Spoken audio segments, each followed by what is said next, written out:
tem uma parada que é... Deus. E que é uma questão filosófica da tomada de decisão na minha visão, que é o seguinte. O que é a vida?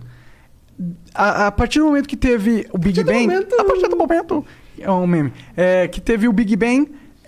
as equações meio que foram setadas de como o universo seria. Porque você tem todas as partículas que estão dentro do sistema ali, e você tem a lógica pelo qual o sistema vai reger essas partículas. Então, se você saber aquela matemática do Big Bang, você, em teoria, consegue calcular tudo que vai acontecer no futuro. Nossa, você trouxe uma coisa absolutamente maravilhosa, tá? Uma discussão absolutamente maravilhosa. Eu não sou o cara certo para discutir isso, porque assim, tem pessoas que se dedicam em tempo integral a essa discussão. Mas a gente não consegue chamar o Jordan Peterson. Não, mas o Jordan Peterson não discute isso também. É mais moral, a questão moral, mal e bem e tal. Mas aqui, só para dizer o seguinte, olha só. Essa ideia é uma ideia que pressupõe que o movimento das coisas ao longo do tempo, ele é necessariamente o fruto de um grande algoritmo, certo? Ele obrigatoriamente, portanto, ele pode ser revertido às suas condições originais, perfeito? Existe uma teoria alternativa, que é uma teoria computacional do que diz o seguinte: é só na computação das coisas que as coisas vão se revelar. O que significa o quê? Existe um componente de acaso, vamos falar isso de uma maneira bonitinha, existe uma estocasticidade intrínseca, que quer dizer só o seguinte: shit happens, que não é previsível por mais que você tenha todas as equações do sistema original. Tá? Então, mas por que não é previsível? Por que não seria previsível? Se você tem a lógica e o que a lógica infere. Porque você tem porque existe uma impossibilidade na própria ideia de você ter o algoritmo fundamental. Essa é a ideia. Porque existe uma incompletude intrínseca na maneira de formular tudo o que é. Então, por exemplo, vamos definir qual é o algoritmo fundamental que gera tudo, tá bom? Então, ou seja, a partir desse algoritmo, todas as derivações vão estar contidas num sistema de predições, tá? Da mente de Deus.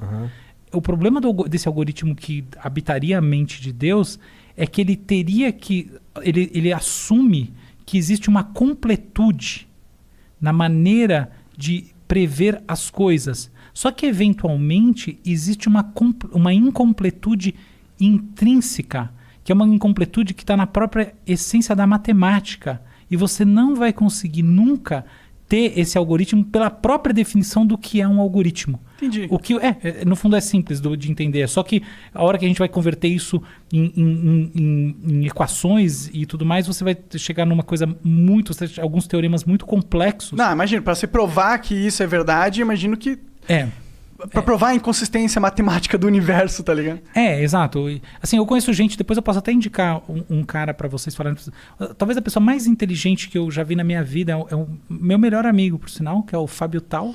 Ele é um matemático, hoje em dia é professor titular do IME da USP. E ele é um cara que ele consegue colocar isso de uma maneira muito séria, porque ele conhece toda essa matemática. Então talvez seja uma pessoa legal para vocês conversarem sobre isso, e existem outros, tá? Mas o ponto... desculpa. Não é que eu só acho que você falou algoritmo de Deus, eu acho que é o oposto. Na minha visão, eu não acredito nessa visão o argumento que eu dei é destino. Existe uma lógica, existe a matéria, existe a lógica pelo qual a matéria funciona, portanto, tudo está predeterminado, nada do que a gente faz é realmente uma escolha. Aí está na questão da escolha. É sempre algo que a gente ia escolher isso porque é a lógica da vida. Eu não concordo com isso, eu não acho isso. Só que eu não acho que esse algoritmo tem a ver com Deus, justamente o oposto. Porque se esse algoritmo fosse verdade, a ideia de Deus não faz sentido. Muito bom, muito genial o que você falou, enormemente verdadeiro. Você não precisa de Deus para falar desse assunto, eu só usei a palavra Deus porque fica bonitinho. É isso mesmo. O algoritmo essencial. Talvez o algoritmo essencial não exista, porque existem hipóteses sobre como a gente pode criar fórmulas essenciais sobre as coisas que dizem que sempre haverá uma incompletude. Esse é o ponto, tá bom? E isso, na verdade, é um ponto que me deixa muito feliz, pelo qual ele aponta que talvez... Porque eu acredito em Deus, tá? E isso me aponta que que a hipótese de Deus, pelo menos, tem mais força na minha mente. Porque se fosse um matemático que dissesse que, porra, tá aqui escrito na matemática que tudo já foi pré-determinado, não faz sentido ter Deus. Por que Deus ia criar esse jogo e não dar livre-arbítrio? Por que ele vai querer ver um filme que ele mesmo escreveu, tá ligado? Mas aí a gente tá entrando numa parada filosófica que eu acho muito legal. Não sei se o seu público vai ter interesse. Ah, vai. Não. Então, por mim, podemos discutir essa parada muito legal. A propósito, é melhor você olhar por um outro lado, tá? Que assim, minha sugestão para você. Que é a seguinte. A questão do livre-arbítrio, ela não necessariamente ela precisa ser relacionada diretamente à questão da estocasticidade das decorrências ao longo do tempo, tá bom? Isso é... Eventualmente você pode dizer o seguinte, não existe livre-arbítrio porque para eu tomar uma ação e para eu processar alguma coisa na minha consciência e para eu ter um sentimento ou o que quer que seja, existe um processo que é estruturado dentro do sistema nervoso. E quando ele chega nessa etapa em que ele surge a consciência, na verdade ele está sendo lido. Ele não está sendo produzido. Esse é um argumento bem mais palpável, bem mais forte. Então, por exemplo, assim, eu lembro de uns experimentos que eu fiz com isso, assim, eu conseguia prever com 99% de certeza a opção que alguém ia ter numa tela. Inclusive tem um negócio que eu fiz lá que dava para prever antes da pessoa quer saber que eu ia perguntar isso para ela. Tá, isso aí eu não sou... não, tem um monte de gente que fez isso, tá? Claro. Então, por quê? Porque os processos decisórios são construções que acontecem em camadas dentro do cérebro, alguns milissegundos antes de você efetivamente deliberar, você tem uma pré-construção. Então, esse seria supostamente um argumento contra o livre-arbítrio muito mais consistente, que não depende necessariamente de você falar de toda a capacidade preditiva, porque a gente está...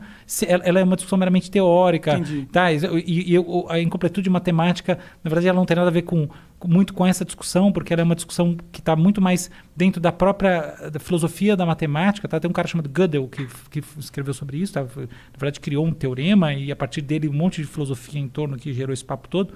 E que eu fico até com vergonha de ficar falando muito, que os matemáticos acham que é a maior bullshitagem ficar conversando essas coisas. Tá? Porque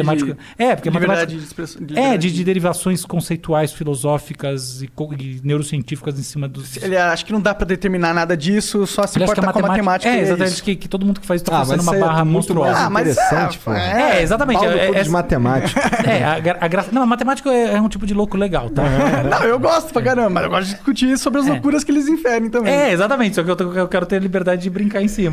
Mas matemática em geral, o matemático bom mesmo, assim, dos grandes do mundo, não acham essa discussão tão séria, tá? Mas fecha o parênteses aqui, não importa. A questão é que eu acho que a gente tem uma discussão de livre-arbítrio que é muito mais importante hoje em dia, que é essa. Então, por exemplo, se eu faço uma neurocirurgia e através dela eu insiro circuitos cerebrais usando a chamada neuroprotética, tá? Então, coisas que eu posso eventualmente estar mapeando no seu cérebro através de, por exemplo, eletrodos, aquilo que você está formando em termos de inputs cerebrais e através de um algoritmo, né, de chamada inteligência artificial, prever alguns milissegundos antes da chegada à consciência, algumas coisas. Não todas, tá? Não pensamento abstrato, nada disso. Até se vocês quiserem que eu comente um lance do Elon Musk e do rei do caô, tem muito a ver com isso. Mas daqui a pouco eu chego lá. Claro. Só para pegar esse ponto como essencial, essa é a verdadeira discussão do livre-arbítrio hoje em dia do ponto de vista científico.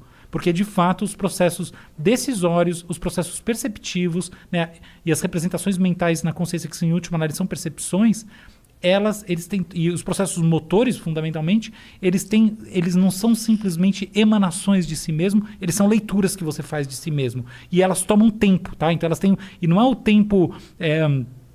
no sentido que os físicos tomam. Não. É o tempo do mundo físico, do mundo newtoniano, tá? Milissegundos, assim, tá? Não é o tempo.